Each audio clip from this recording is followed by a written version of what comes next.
What up, AOK Mafia? It's your boy Artofkickz, and just like that, we back with another one.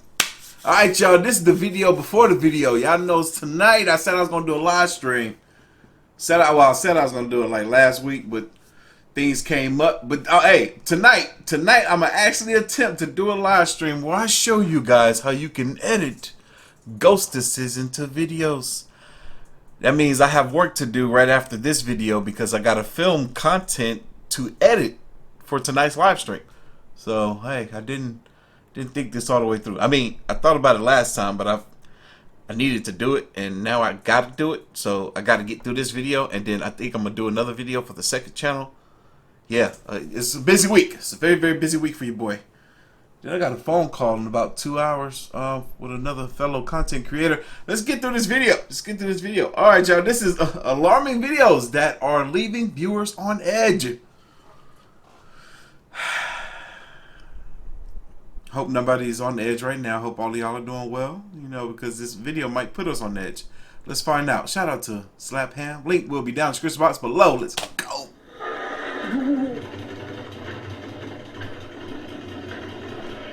If I wasn't not on edge before.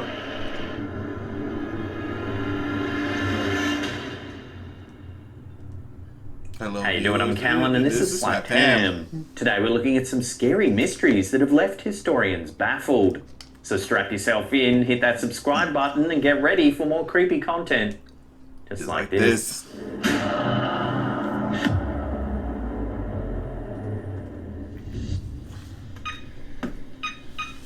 Our first video of the day is a classic ghost sighting that's been lurking in the foul depths of the internet for over 16 years. It was uploaded to YouTube by Dark Element TV.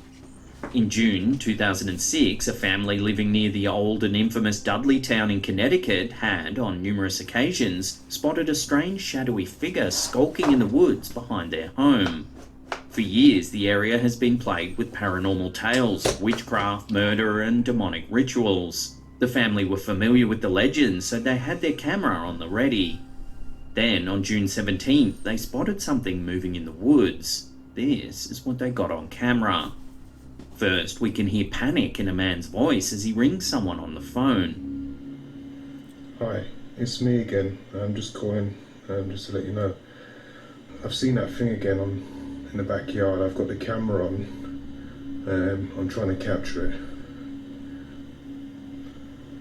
I don't know what it is, but I'm going to see if I can get it. Anyway, give me a call when you get this message. Bye. He then heads outside, and this happens.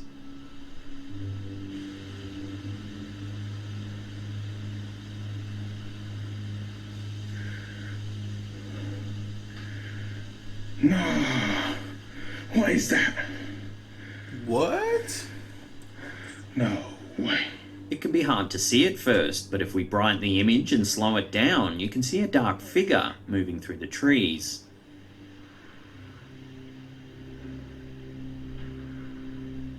No. What is that? Okay, well, the interesting thing about a clip like this is that because of the camera and the scenery, the background is almost giving off a green screen effect, and in the editing software, like I'm going to show you guys a little bit later, you can kind of manipulate stuff to look a certain type of way, especially with the green screen effect. For instance, like I'm about to pull up something green in front of camera. It's going to look way weird. Y'all ready? Boom. Oh, you can't even see it. I'm holding something. I'm holding a nasal spray bottle. You can only see the bottom of the bottle, but it goes all the way up to here. Okay, yeah, you can kind of see right here. You see what my shirt is doing? You see how I put it in front of my shirt, and now it looks like just the background of what it is we're watching. When I put this up to the green, up to the actual video, then you can't see it. So you can kind of manipulate stuff if you make it like move a certain way. And it may look like something is floating through the background. I'm kind of giving you guys an example of what I could be showing you guys into later tonight's live stream. I can't even talk right now. But let me turn off the green screen just for a second so you can see what I am holding in my hand. Oh, it won't let me do it while I'm... Oh, it will. Okay. Boom. See? Now you can see this. You can see this bottle. But before, you couldn't really see it. Didn't matter where it is now. Hold on, let me go back. Just giving y'all a little lesson right now. Just giving y'all a little lesson, you know. I keep it 100 with what I see. Okay. Now you see it, now you don't. All right, bye. Located just south of Cornwall Bridge in Connecticut, Dudleytown is an enigma that has intrigued parapsychologists, historians, and curiosity seekers for years. Numerous bizarre events are attributed to Dudleytown, including ghost sightings, mysterious deaths, and a curse that's allegedly travelled across the sea from England with the Dudley family. It's a monster in my hand. Dudleytown was first settled by Thomas Griffiths in the 1740s, with Gideon Dudley arriving sometime around 1753. He purchased land from Griffiths, and more members of the Dudley family soon arrived, along with other families, to unofficially establish the town. According to legend, the curse of the Dudleys originated with an ancestor of the family. Edmund Dudley was beheaded in 1510 for plotting against King Henry VII. It's said that a curse was placed on the Dudley family at that time, with the curse stating that the descendants of the Dudleys would all experience nothing but horror, pain, and death. The family then began experiencing a cruel run of bad luck that followed them to America. The curse seemed to be running strong in Dudleytown. Several individuals who lived in Dudleytown went insane, including one of the Dudley brothers. A woman reportedly hung herself in 1872, claiming to have had visions of demons before she died. Other events that occurred in Dudleytown include a man who fell to his death during a barn raising, a lightning strike that killed another Dudleytown woman, and the disappearance of 2 children who were playing in the woods. Eventually, Dudleytown became a ghost town, but around 1900, Dr. William Clark purchased the land and built a summer home. One weekend, while vacationing there with his wife, Dr. Clark was called away, leaving his wife there all alone. When he returned a couple of days later, he found that his wife had gone insane, babbling about frightening creatures that had come out of the woods to attack her. She sadly took her own life a short while later. Woo! I haven't heard of cases like this in a long time, where people will see something crazy or see something in their dreams, almost like a Freddy Krueger scenario, which is interesting. Spoiler alert! That's exactly what season 4 is of Stranger Things. It's like their own version of Freddy Krueger, essentially. And this right here is just kind of giving that vibe off. But like I said, I haven't heard stories like this in a long time, where someone will witness or see something so horrific or horrifying that it makes them want to take their own life, which is so backwards to me. I never even thought about it until this moment. It's like, if you take your own life, it's a strong possibility that that thing that you were so afraid of, you're gonna see for the rest of eternity because you took your own life. So I don't know. But if it's like Freddy Krueger, people thought they were taking their lives, but really they were being killed. Today, the land is privately owned, and local law enforcement keeps a close eye on the property. Still, some paranormal investigators have managed to gain access to the land, and reports have been made of many eerie happenings, including strange shadows, the sound of disembodied voices, orbs, cold spots, and other unusual things. In the 1970s, famed paranormal investigators the Warrens declared the forest surrounding Dudleytown to be demonically possessed. So is this footage a glimpse of what's really lurking in the woods near Dudleytown? Take another look and judge for yourself. No. What is that? Where did it go? Where did it go? It's back. No way. This brief clip, uploaded to Instagram by Paranoid Normal, drops us right in the action. Take a look. That's crazy. Like, you could see the other side of the doorknob. No one there.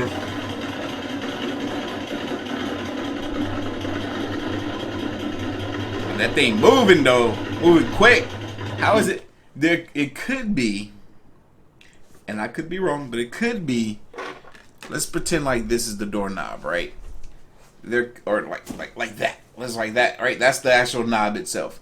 There is a possibility, and it looks like we can't see nobody on the other side, but yet the door handle is moving just as rapid.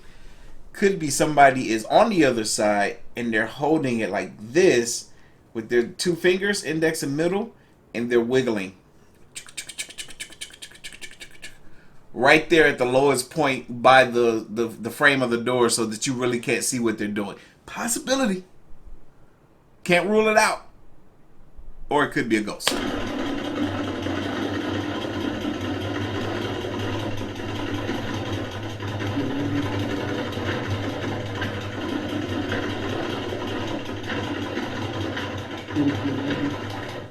I can't see the bottom of the drawer to not know if somebody is down there laying on the floor or pulling and opening. Possibility. Can't rule it out, but it could be a ghost. It's a little after 11 p.m. and what appears to be some pretty wild activities. Should I say it? As he was focusing on the drawer, he gave the other person that was wiggling the door handle enough time to leave. Can't rule it out. You can't rule it out. Happening inside this home. The handle to the door is aggressively flipping up and down.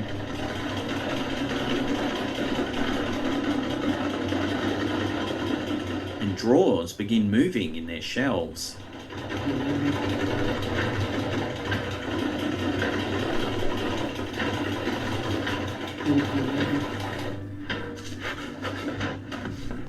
Oh, but he went to the door the moment it stopped. So that would make it a lot more difficult for somebody to run away. Eerily, there doesn't appear to be anyone on the other side of the door. As you can see, there's no silhouette through the glass.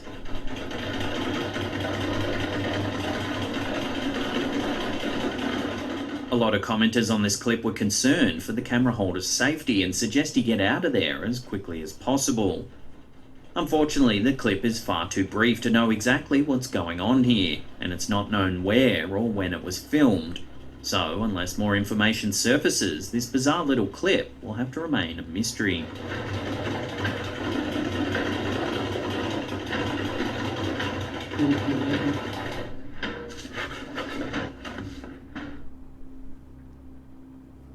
In mid-2019, Donald Brumley set up a trail cam in the wilderness of Redgate, Montana. The hunter was hoping to catch the movements of some wild animals, but instead he caught a snap of something that no one can quite explain. The hunting camera he used was designed to take a series of photos in quick succession when it detects movement. Take a look at what this camera's caught. Man? Maybe? You can see a greyed out form. It looks humanoid in appearance with a big bulbous bald head. Looks like the figure isn't wearing any clothes either. Yes, it does. It does look like he's wearing. It looks like he's wearing some light color pants, either white or denim, but super light, or khaki. It does. It looks like he's wearing pants to me. It also looks like he could be wearing a long sleeve shirt as well, form fitting, but long. Do y'all get naked from this picture? I don't get naked. I don't. That's not the vibe that I'm getting here. I'm getting a fully clothed something. In an interview with KXLF, Bromley said initially he thought it was just a person, but the more he stared at the image, the more he wasn't so sure. For years, Redgate has been known as a hotspot for paranormal events. UFO sightings are said to be an almost common occurrence. Motorists often say their cars inexplicably cut out while driving in the area, and even a brutal murder took place on the mountain. In fact, Montana ranks in the top 5 of the most reported UFO sightings per capita in the United States. Fascinating. Bromley says that the figure he's caught on camera just seems off, and brings to mind the classic depiction of an alien grey, the big bulbous head and the lack of clothes. Some 200 miles to the east of Redgate is the site of one of the earliest known UFO sightings caught on camera. In 1950, in Great Falls, Montana, the so-called Mariana UFO incident took place. At 11:29 a.m., the general manager of the local minor league baseball team, Nick Mariana, was inspecting the Legion Stadium baseball field with his secretary, Virginia Ronig. The pair witnessed 2 silver-coloured rotating objects moving at speed overhead. Mariana estimates that the objects were moving at speeds between 200 and 400 miles per hour. He claims that they're around 50 feet wide and very bright to look at. Mariana ran to his car and began filming with his 16mm camera. The footage was featured in a rare documentary made in 1956 called UFO. Take a look at what he captured.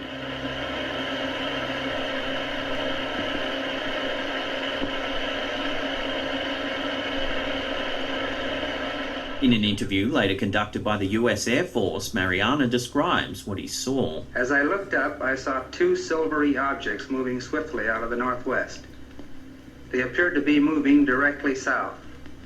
The objects were very bright and about 10,000 feet in the air. They appeared to be of a bright, shiny metal, like polished silver. Both were the same size and were traveling at the same rate of speed, which was much slower than the jets which shot by shortly after I filmed the discs. The footage was handed over to the US Air Force for further analysis. They determined that the objects were nothing more than fighter jets that were reportedly running a routine flyover. However, when the footage was returned, Mariana claims that the first 35 frames of the footage were missing. These were allegedly key parts of the film that showed the objects rotating and spinning with a band running the outer length of the craft. Oh, that's crazy. No way. So he says that the first, 35? I believe it was. Seconds of footage showed that these aircrafts did other things that aircrafts of that time didn't do. What? And they go just edit out that before they return the footage back to him? He should have made copies first. Wow. The Air Force denied tampering with the film. Sure they did. Of course. Some years later in They knew when that dude was sitting there interviewing him, I was thinking he's like, I'm just here to get intel on what this man think he know and saw. I already know the truth that UFOs are real. We already done communicated with aliens. That's the vibe I'm getting from this guy right here, man. Fascinating. He said there was key evidence that depicted otherwise from what you see in this video, but that was edited out before he got the footage back. After further analysis, Captain Rappel concluded that the objects weren't birds, balloons, or meteors. He also ruled out the Air Force's earlier conclusion that the objects were F-94 fighter jets. Captain Rappel's final verdict on the film was that the objects remained unidentified. Mariana's film now resides in the US National Archives and continues to be a source of great speculation and intrigue, with no firm conclusions ever being reached. Yeah, because they hid it. They hid the truth. So what's going on in Montana? Why are so many mysterious things being spotted? For now, these questions remain unanswered, but it seems residents of Montana should keep their eyes open for more unexplained sightings. They don't want you to know the truth.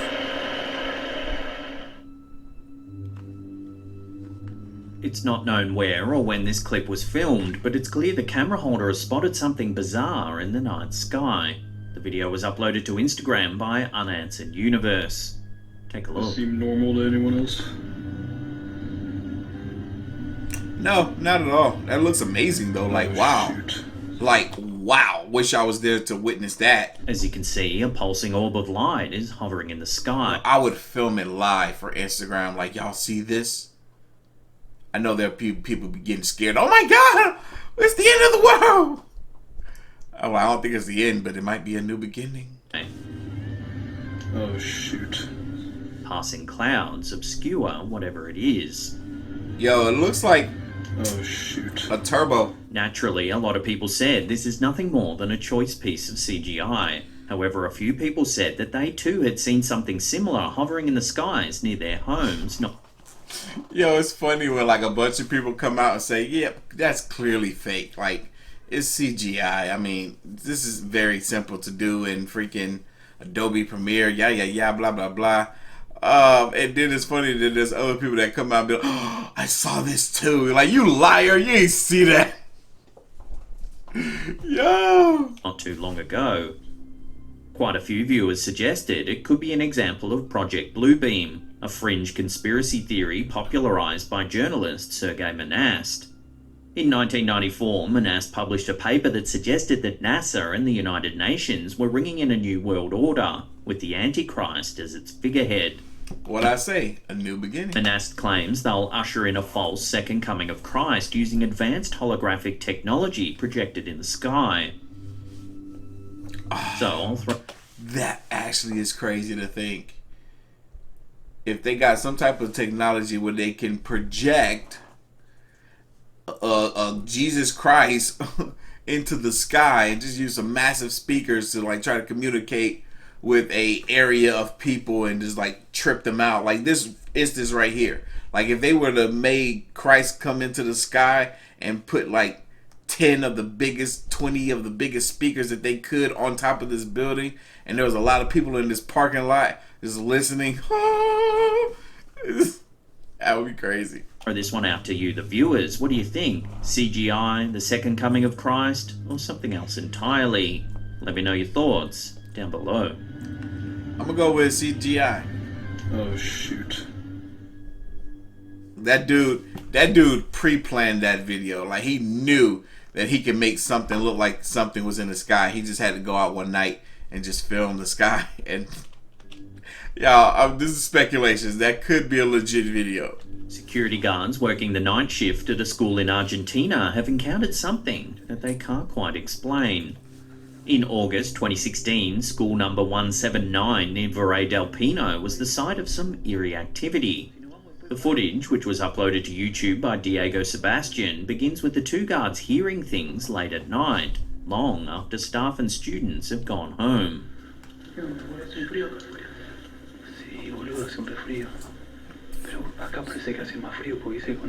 a freaking little net flying right in front of my face. Cuando hace frío es por algo, digamos. ¿Dónde escuchas? Boludo, acá hay ruido en toda la escuela. Pero sí, boludo, escuchaste. ¿Me escuchás? ¿Escuchás, boludo? They search the property looking for the source of the unknown sounds. Mira, mira. ¿Dónde, boludo? Hello? When they enter one of the classrooms, this happens. Por acá era. No, boludo. He's like, no, Watching no. that again, a chair seems to move all by itself. Por acá era.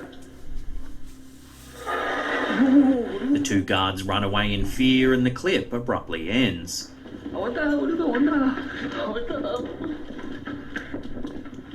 Quite a few people in the comments section said that they used to attend this very school and that they had always heard rumours that something was off about it. Some said it was like something was always watching you, while others said they would always see shadowy figures out the corner of their eyes. One former student said there was a gap in one of the walls where the kids would say the Pomborito lived. The Pomborito, or Lord of the Night, is a cryptid rooted in South American folklore. Its legend stretches from southern Brazil through Paraguay and down into Argentina. This creature of the night is said to be small and grotesque looking with hairy hands and feet. Legend states So instead of a Bigfoot, it's a Littlefoot. Got it. that these creatures stalk wooded areas, waiting silently to capture young girls walking alone. What they want with young girls? What? Why specifically girls? You're not even considered human. What would you want with a human? I'm not even gonna go there. So is the Pomborito lurking in this school in Argentina, or is it all just a bit of playground fun? If it is, then how do you explain the chair moving late at night all by itself? Okay. Por acá era.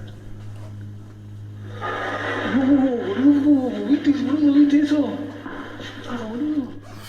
It's suspicious the fact that the chair was even sitting right there like that.